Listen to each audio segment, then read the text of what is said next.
เกี่ยวเข้าเกี่ยวมานี่ก็ลงบ้างมือลงโซ่เกิดตีนซ้ายขึ้นหน้าเสือออกเราเสือเขาเสือไว้หน้าเข้าเราใส่ตามมือเสือยอมรับดีเสือเราคอยเกิดตีนซ้ายขึ้นหน้าเอ๊ะขวาลุ่มซกหัวซกซ้ายเตะซ้ายแอลซกซ้ายซกขวาคุดชับเนียน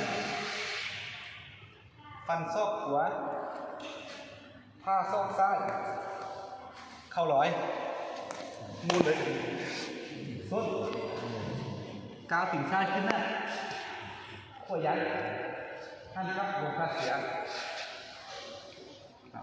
ขึ้นพนักงานซกหัวก้าวขวาขึ้นของครับทันโซ่ทันโซ่ซกตัวครับสามฟุตไหวท็อปนี้สุภาพมันโค้งซ้ายมันสะดุ้งขวาก้าวขวาขึ้นขวาครับมันสะดุ้งซ้ายเตะซ้ายที่ขวาชกหลังเงยหน้าขึ้นคอยกินข้อลุกมือซ้ายครับคอยกินซ้ายขวาขึ้นท่านนะครับหลวงพ่อเสือเตะมูลประสานหลายซกซ้ายซกขวา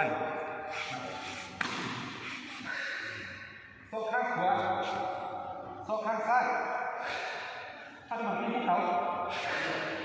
เตะประสานหลายอยู่ข้างซ้ายก้าวขวาขึ้นได้เป็นขนาดได้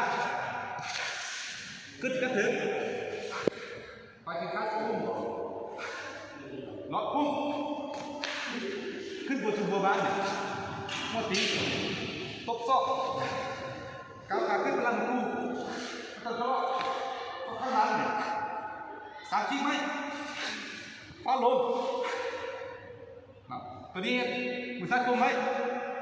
ตีกันได้ตบลิ้นก็ได้ฟันซอกก็ได้แล้วไปตาปีกตัวปีกขึ้นได้กู